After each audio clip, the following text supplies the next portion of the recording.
Well,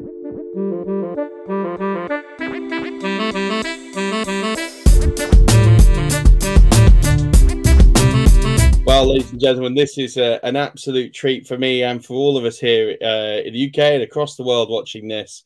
It's my absolute pleasure to welcome an NFL quarterback veteran, 18 years played in the NFL, but also for us here in the UK, he managed to play in the World League. He did an incredible stint here with our very famous London Monarchs, two-time Pro Bowler, and of course, Super Bowl winning quarterback from Super Bowl XXXVII. You can see that emblem behind him.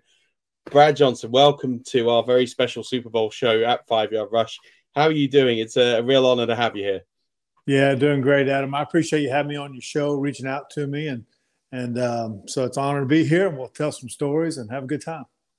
Absolutely. Well, the honors all mine. You know, you provided me my most memorable in-person moment, and we'll talk about that as a fan. But you know, to see one of my all-time favorite players here on this show, it's not something I ever expected when I did this 6 years ago. So incredible moment for me and for everyone listening. So let's talk a little bit before we get onto the Super Bowl. Let's talk about your career, because we've interviewed ex-players before. My first question is always around getting drafted, that experience of going into the draft and getting picked to do something that you love and you've committed your life to. What was that like for you to get the call and to be drafted into the NFL?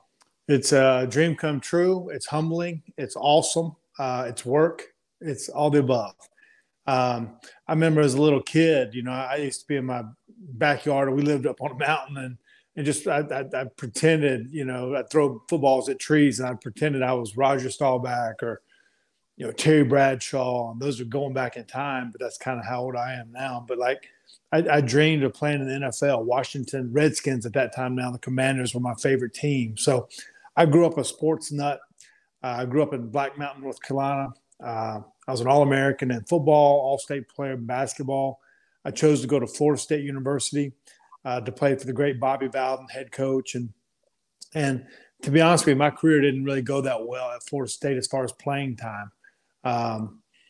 I think I started 7 games my whole career. I threw 13 touchdowns my whole career. So I really just didn't – we had a lot of great players there. It just didn't work out well for me. But I was a hard worker, and I never gave up on my dream. And so I went to the NFL Combine, and I felt like I was the best quarterback there, but all the other teams didn't think so. So I was drafted in the at that time there were 28 teams. I was drafted the 9th round, 227th pick, the 14th quarterback of that draft. And I remember laying around on my dorm floor with my dad. The day the draft was a 3-day process at that time. And the first day went by, I wasn't drafted. The second day I wasn't drafted. The third day I got drafted. And it was a dream come true. I was excited. So I got drafted by the Minnesota Vikings. And the other quarterbacks at that time were Rich Gannon, Sean Salisbury, Wade Wilson, and then I got to join. So it's just a pretty cool experience. Unbelievable. We'll get on to Rich Gannon shortly, because obviously your paths cross again later on in your career. But that stint in Minnesota, because as you say, you were drafted, as we see now from experience, guys drafting or being drafted on day 3, they don't. I mean, the Tom Brady story is obviously very common knowledge now. Your story and several others have made it. But with the exception of Brock Purdy, who's doing some incredible things this year as quote-unquote Mr. Irrelevant, we haven't really seen in the last 10 years a day 3 quarterback getting an opportunity to play. So what were your sort of stint of going in and then being able to overcome being the 4th QB on the roster to starting and ended up making a significant impact in Minnesota? Yeah, my dad always said to me, he told me, Brad, it's better to be prepared and not have an opportunity than have an opportunity and not be prepared. So a lot of times, if you get drafted early, you're probably going to play. And again, I didn't play much in college. So I was talented. I was big. I just didn't have a lot of game experience, to be honest with you. So I probably wasn't ready to go in there and just play and do well when I got in there, to be honest with you. And so I was kind of groomed. I was fortunate. that I probably my first 3 years with Minnesota Vikings, I didn't get a snap, a game snap. My first 2 years, I didn't get a practice snap. Okay. And then training camp, I got snaps. But I mean, think about it, going 2 straight years and I get a snap in practice. And so I just did the work. I did the work. And then my moment came. And so you just need, sometimes you need a break. You need either the starter to, in my situation, you need the starter to be either in a contract situation or to get hurt, unfortunately. But that kind of happened with me with Warren Moon. He was the starter. He got hurt. I was in a contract year. I played well and ran off with it. But I love the team, love the coaches and all that stuff. But I just needed time to be groomed, and I was fortunate for Denny Green, the head coach, Brian Billick, and Jack Burns, and all those coaches that were in my life at that time, just to be patient with me. Yeah, absolutely. And it must have been something to be the understudy to Warren Moon. I mean, he's an absolute NFL legend. So to be there, what did you learn from playing under him and practicing and being with him every day? Yeah, the starters my first 3 years were Rich Gannon, who we later played against in the Super Bowl, and then Jim McMahon, who won a Super Bowl with the Chicago Bears, and Warren Moon. But you learn practice habits, how to study film, how to take notes, how to deal with the receivers, the prima donnas, how to build up your line, how to build confidence within the team, how to get the plays that you want with the offensive coordinator, how to deal with success and touchdown passes, and how to deal with failure with interceptions and losses, and how to deal with the media. Like it's high stakes, high reward. And so there's a lot going on there besides just taking a snap and throwing a ball. But I took the good from those guys and just try to put it in my game, everything that I could learn from those guys. So fortunate for them to be a part of my career and to learn from those guys. Yeah, absolutely. And then it's fair to say that actually your breakout moment, the moment that probably gave you all that confidence, was in 1995, the opportunity to come over to here in the UK to play for the London Monarchs. And I mean, look, the World League is a thing of legends here. To have been able to see games here, and it's a shame that people gave up on the Monarchs organization later on in the 90s. But that experience of not just being able to go and play, but to play abroad. I mean, what was that like for you to come to London, to play with that group of players, to experience the World League? I mean, I'd love to just hear a little bit about that, really. Yeah, the World League had taken place like in the late 80s, 89, 90, maybe somewhere around there. They actually won the World Bowl. Stan Gelbaugh was the quarterback, but then it went away. So, but in 1995, it came back. And I was just looking for an opportunity to play. I was starting to get practice reps and practice, but I wasn't getting game time. So, I got to go over there. It was a 10-game season. The teams were Amsterdam, Scotland, Frankfurt, Dusseldorf, and I think there was one other team, and Barcelona. And so I got to be the starter for 10 games. I got to make plays, got to make mistakes, got to learn from them. I actually got a picture right here, if you can see it. This is a picture of me in a huddle. I don't know if you can see that or not. But that was me in the huddle. And I'm still friends with a lot of those guys, but I got to be the leader. You know what I mean? And go win. We played in Crystal Palace.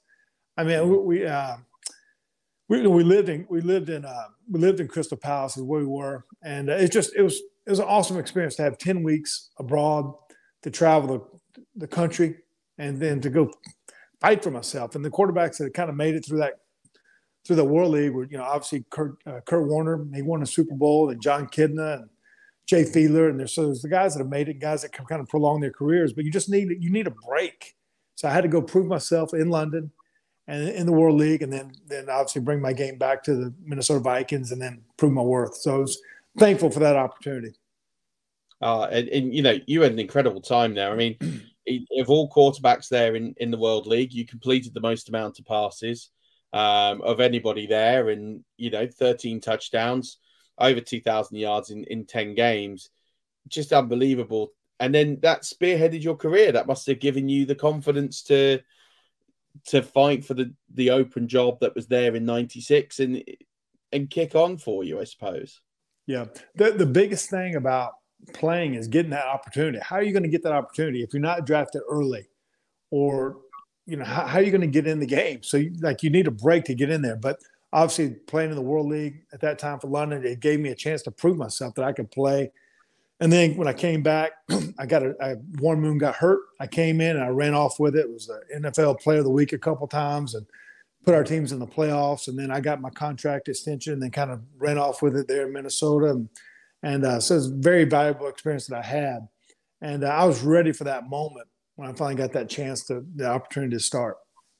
Yeah, absolutely. And then obviously after that, you get traded to your Washington Redskins, your dream move. You went for quite a lot. It was a first, a future second. It was quite a haul, really, for you, considering that you were a 9th round pick and you'd gone the hard way to get the starter's role. What was that like for you to get that trade to, your boyhood franchise who you always wanted to go and play for? Right. At that time, I'd been in Minnesota for 7 years. I'm sorry, 7 years. And so things had taken place. I'd had a major neck surgery. I had a knee surgery, broken my foot, broken my thumb. So it was just time to move on at that time. And I loved being in Minnesota, but going to Washington, it was at that time it had won 3 Super Bowls, but it was like in the early 90s and 80s. My favorite team growing up as a kid. So it was, I think the year before I got there, they won 4 or 5 games. And so it was a chance for me to take over as a leader. And I think having that experience of going through the World League, of having to, learn new names, new faces, new systems, new location, like that really paid big dividend for me as far as adjusting fast. And so that year we threw over for 4,000 yards, won the division in the NFC East. Loved playing for North Turner, loved playing for at that time the Washington Redskins. It was an awesome experience. And that trade that they gave up all those picks, they actually got them back with the Champ Bailey, Ricky Williams trade that was taking that same. So it actually kind of worked out in favor of, it washed all out. So loved it.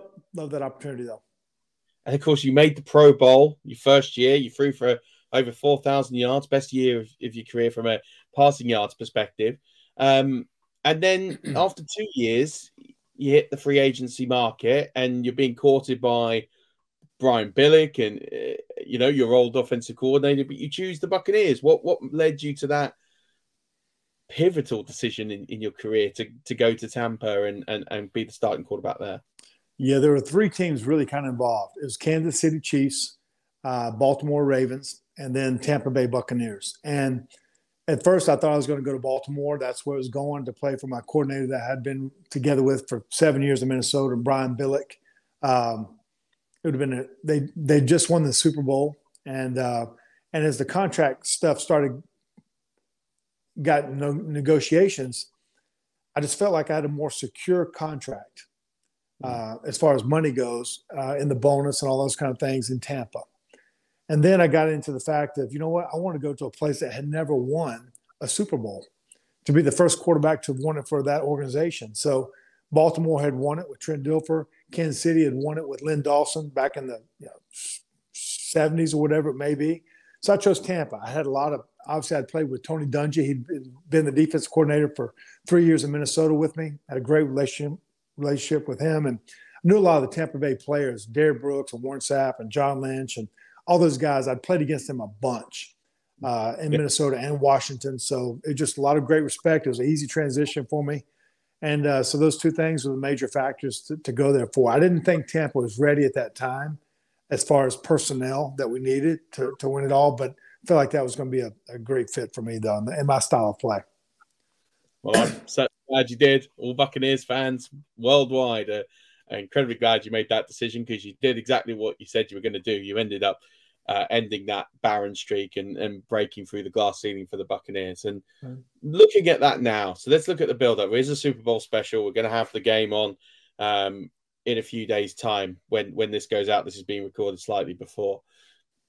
What's it like getting your hands on the George Halas Trophy, winning the NFC Championship in Veterans Stadium, last ever game in Veterans Stadium, which has been a plague for the Buccaneers the last few seasons, and then realizing we're going to the Super Bowl. We're actually going to compete for the biggest prize in sports.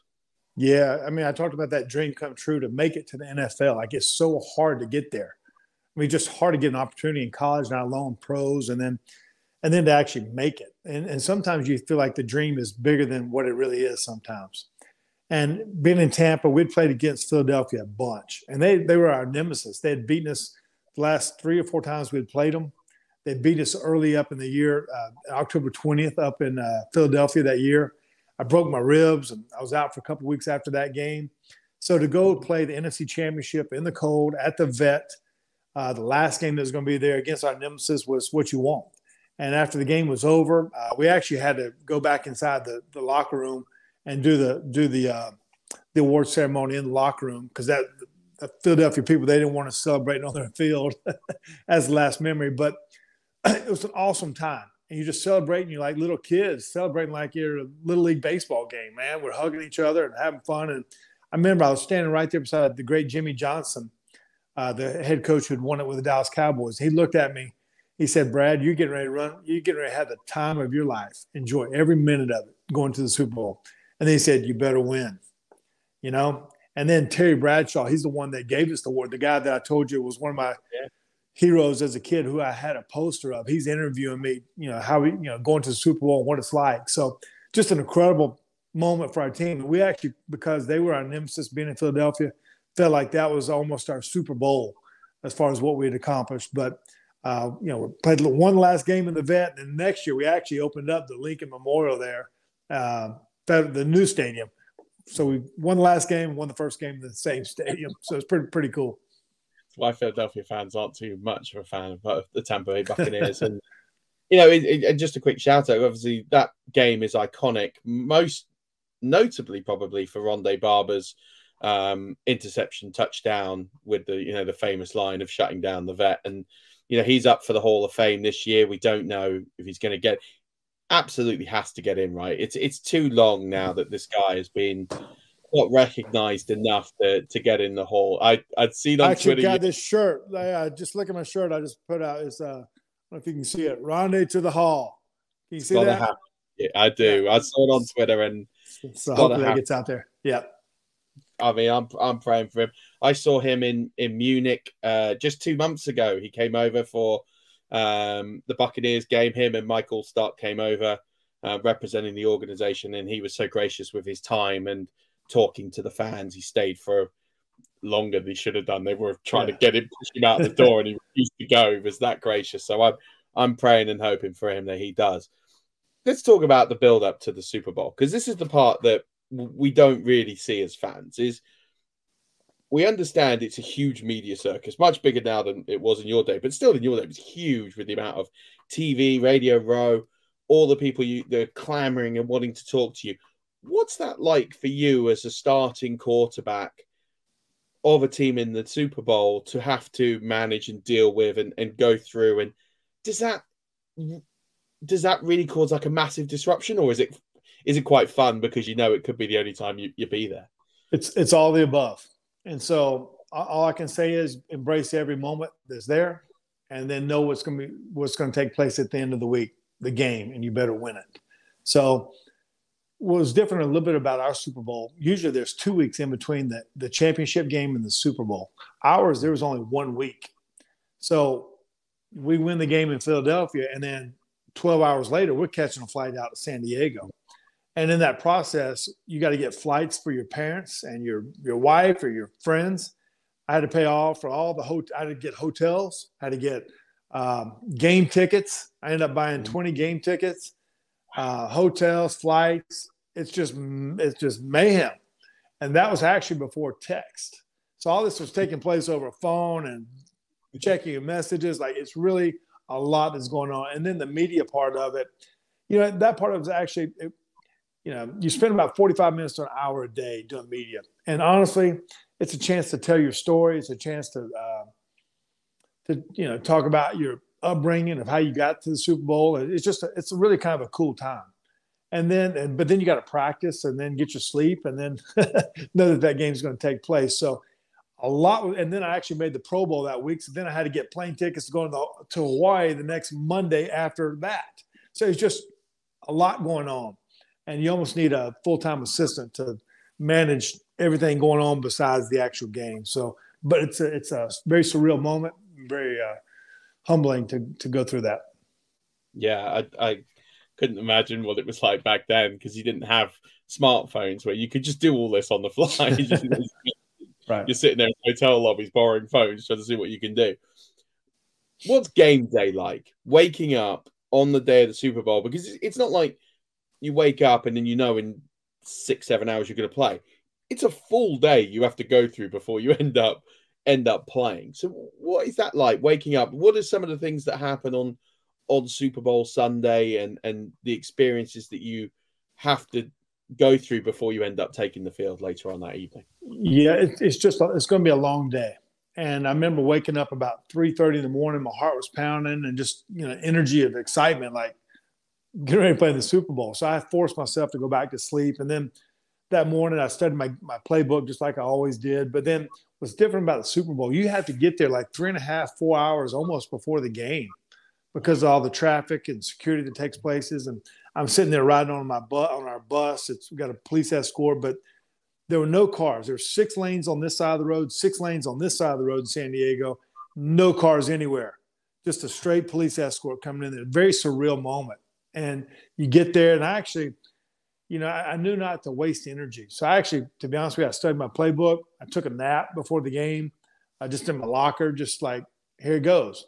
And when you warm up, usually you go out about an hour before the game. This time you have to go out almost like an hour and a half before the game. But you don't want to waste your energy that far in advance of the game. And so it's kind of hurry up and wait at the same time. But I remember coming out for, the start, introduce our team. And then the coin flip was Don Shula and Bob Greasy and Larry Zonka, and Celine Dion. She's singing God Bless America, and the Dixie Chicks are singing the national anthem. I'm like, I used to sit in my house eating chips and dip and watching everybody else on the Super Bowl Sunday. Now it's my time. You know what I mean? And 100 million, 200 million people watching the game. Like, this is our moment. But you can't get overhyped of how big the game is. You really got to get caught up into the play and the game itself, because there's all the pomp and pageantry that takes place. But like, you don't change your plays. You don't change the way you block. You don't change the way you throw. It's going to be a game that takes place. So you just kind of got to be able to hurry up and wait in the moments. There's 34 minutes that take place in the halftime compared to 12 in the regular season. So all those kind of things you just got to be able to deal with that kind of a day. Absolutely. And of course, this was a very unusual Super Bowl because you had the best offense in football in the Oakland Raiders versus the best defense in football in the Tampa Bay Buccaneers. That was brought together for an even more strange twist of fate because John Gruden, now coach of the Buccaneers, was traded by the Oakland Raiders that offseason before for a hefty package, multiple first-round picks. So he's now your coach. His assistant is now the coach of the Oakland Raiders. And then you've got your old teammate from Minnesota, Rich Gannon, NFL MVP that season, facing you. What was that like for John? What was that like for you? What did John say to you before you entered the field? What was that to go through all those different permutations and things? Like, I'm sure John had a massive advantage considering a lot of those plays were his plays, I suppose. Yeah, a little bit kind of gets confused with the plays. So honestly, we ran the same system, but they knew all. John Gruden coached for them for 4 years. So actually, they knew the plays that we ran too. So it's really kind of equal as far as that goes, to be honest with you. So there was no advantage as far as who knows each other's plays. We ran the same plays that they ran as far as system, West Coast kind of system. So, but love playing for John Gruden, loved it. I remember when John Gruden got traded, as you say, the first call I made was to Rich Gannon because we've been together in Minnesota, and he said, "Brad, you're going to love playing for John Gruden. He's the best coach I've ever had. He's going to program you to learn offensive and defensive football, and you're going to love playing for him." And that was true. And it was really weird, kind of, when I went to Minnesota in 1992, I was the third string quarterback and just watching Rich practice. Now I'm getting to play against him in the Super Bowl. So, and he was the MVP. But as the game went on, I just remember Gruden we got lost and concentrated really just in the plays, the game itself. And the only thing that I remember was the night before the game, he said, "Brad, I need you to make some plays with your feet. you haven't made a scramble all year long. Like you tell me you're this great athlete, but I didn't see you do it. So actually in the third quarter, there was a play, this 3rd and 9. It's called triple F short, 72 crisscross wide swing. And this play right here, there it is right there. I'm running down the field. I don't know if you can see it at all. But when we always talk about the John Elway moment, when he remember against the Green Bay Packers, he ran and flipped around. Well, that was my moment. It was a 9-yard run. Nobody really remembers it, but it got us a first down, and we went on to score an 89-yard touchdown drive on that drive after that first down run. And that was a moment that I remember of all the hard work that took place. But in that game, it was a slow game. We got hot in the second quarter, threw a touchdown pass to Keenan McCardell right at the end of the half, went up 20-3. We actually went up 34-3 at one point, and then they came back and made it 34-21, like it's getting ready to get tight. And then we finished the game out winning 48-21. But just a surreal moment to be in that game, to make so many plays, and just to, kind of duel back and forth between Rich Gannon. Yeah, and this game, history has kind of dictated that the Buccaneers defense won this game. I mean, don't get me wrong, 5 interceptions, 3 touchdowns. But I feel always history doesn't give you or this offense the credit it kind of deserved, because it's not like they scored all the points. You led some massive drives. You talked about that rush, 2 touchdown passes to Keenan McCardell. Michael Stott runs one in, but you dominated the time possession. You went on quite, long punishing drives. Michael Pittman that day was an absolute machine as well. So it's great to hear these stories, because you should be celebrated as much as this defense. In any other year, if Dexter Jackson doesn't run in 2 touchdowns, you're probably getting the NFL. You're probably getting the Super Bowl MVP trophies. I mean, you can't take it away from the guy who gets 2 touchdown interceptions. But what was it like for you to deal with that situation of managing that lead, managing the game? As you say, you go out to a big lead, they're coming back. How are you just trying to get to the end of the game? Listen, we've had 3 Hall of Famers on defense to make it. John Lynch and Warren Sapp and Derek Brooks, and had some other couple. Hopefully Rondé Barber makes it, Simeon Rice. But we had some great offensive players too. And Mike Allstott and Keyshawn Johnson and Keenan McCardell and Joe Giravicious. And, that year I led the NFC in passing. Like, things get lost with perception, but we had a great overall team. We had coaches that were unbelievable that went on to be Mike Tomlin, win Super Bowls with Pittsburgh, and Rich Bisaccia and Joe Barry go on, Rob Marinelli. All these guys become head coaches, and it's just incredible players on both sides of the ball. So that day we could have had 10 guys be MVP of the game. I really could have. Dexter Jackson won the MVP, and very deservingly so. But that game, it was just, you want to get to the very end, and confetti is going to fall at the end of the game. And so being up 34-3 going to the fourth quarter, like, you think the game's over, but then they came back, they got hot, and then we're in a tight ball game again. So, we just found a way to win at the very end, and that was, pretty cool moment for all of us. Absolutely. And then let's talk about that. So you finally get your hands on this trophy, the Lombardi Trophy, most famous trophy in sports. What was that like to finally reach the pinnacle of the sport? And then what was the party like when, because you had a party back in Tampa, that's for sure. Yeah, this is a picture after the game, okay? And so right there, I'm holding my son, Max. Yeah. My wife, Nikki, she's 7.5 months pregnant with her other son, Jake, and with John Gruden, and we're doing the Disney commercial. Confetti's falling on our face, and we're saying, we're going to Disney. It's a really incredible moment to be, like I said earlier, like, all my life I've been at some other party or some other event watching someone else play. Now it was our time. And to accomplish that goal, to be one of 35 quarterbacks to have ever won it, only 31 guys are living over those 35 quarterbacks. And it's just an incredible moment. And you really want to celebrate all those around you, your mom and my mom and dad who coached all my teams, and took me all to my youth league practices, and all my high school coaches and people that impacted my life. Like, it's a time to celebrate. And so when the game was over, we had a team party back at the hotel. I slept in my Super Bowl jersey that night because I want to wake up smelling like a champ. I've never washed that jersey ever. It still has grass stains all over it. And so I did I did a interview with Good Morning America at 4:30 in the morning out there at that time, and then that day caught a plane flight to Los Angeles. Did the Jay Leno show. Caught a the red eye back to Tampa. We did the Tampa Bay parade in Tampa. Here's another picture. This is me and John Lynch. You can see people hanging off the walls and buildings, and it was chaos. And then Wednesday, I catch a flight back out to Hawaii to go to the Pro Bowl. I didn't sleep for 3 days. I didn't sleep, and we had fun. Had fun, you name it, we did it. And, but it's just time to celebrate. Your whole life. That's what it's about. You just got to celebrate with so many great coaches, great players, and just obviously family. What a story. What a career you've had. And then you've just mentioned your son, Max, there. He's got into the family business. He is, going through his collegiate career right now. How's he doing in your eyes, as obviously having to deal with a Super Bowl winning quarterback as his dad? And what are your hopes for him for this season and beyond?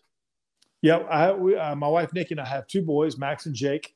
They both play at Texas A&M now, and Jake is a tight end. He's All-American coming out of high school, and then he's playing at Texas A&M. My son Max, he actually went to LSU first and then transferred to Texas A&M and had a great year at LSU. Then last year, actually was playing and then broke his hand. So he's coming back, but has lots of potential to be as good as he wants to be. And so it's fun with him. He's 6'5", 230. And so it's going to be it's just fun now for me. They're kind of blazing their own path. And as a dad now, I'm the dad sitting in the stands eating popcorn and, cheering them on. I can't say look out and for those blitzers and all those kind of things and throw this guy. They have great coaches and they're going to have a great year. So it's fun just to watch them kind of blaze their own path and see where they kind of go with it. It's amazing to see. And the fact that they get to play together and, be around each other every day and help each other get better doesn't get better than that, does it? And long may that continue for them. And then what about you? What are you doing these days? What are some of the things that you're up to now? Obviously, you're not out there playing or coaching. What is it that you do, and what are some of the things that you're promoting and working on right now? Yeah. So when I retired, I got into coaching a lot of different teams: football and basketball, youth leagues, middle school, high school. I work with a lot of quarterbacks one-on-one on the side, just help kids become as good as they can become. I've made a lot of trick shots. If you follow me on TikTok, it's Big Bad Brad 14, or Instagram. You can find me, Brad_Johnson_14. You will see some of the craziest trick shots you've ever seen in your life with some of the stuff that goes on. Go find it and follow it, and it's fun for me to do. And then I'm involved with 2 different charities up in Asheville, North Carolina. One's called Eblin Foundation, Eblin Charities. And another one's called Beyond All Borders, and do a couple golf tournaments with those guys. And so stay busy, stay active. And so that's pretty much it. It's amazing the work that you do. And you say those trick shots are nothing short of unbelievable. So do make sure you check out Brad on all the socials. But I've got to say, this for me, not just a pleasure, but a true honor for someone who I have followed for the better part of a quarter of a century, no quarter of a decade. And witnessing you win the Lombardi, watching you break that glass ceiling for the Buccaneers, a team who I love and adore. And I'm just forever thankful and grateful that you helped us win that Super Bowl. And I'm forever thankful and grateful that you're here on this show. So thank you so much, Brad Johnson, Super Bowl winner from Super Bowl XXXVII. And I just, from every Buccaneers fan that I've ever spoken to, just a massive thank you for everything you did for our franchise. And we all appreciate everything that you did. Yeah, man, I appreciate having me on your podcast here and your show. And then tell all my friends over there in London hello, and look forward to getting back. Will do, absolutely. And if I'm still trying to hunt down someone who's got a Monarchs Brad Johnson jersey, maybe I can get one, take a picture and send it to you. So if you do have one. There's my jersey up there. I mean, there's my helmet and stuff up there. I don't know if you can see it. So. Brad Johnson, thank you so much for coming on. Forever appreciate you. And, good luck and enjoy Super Bowl Sunday this coming Sunday. Very good. Thank you, buddy.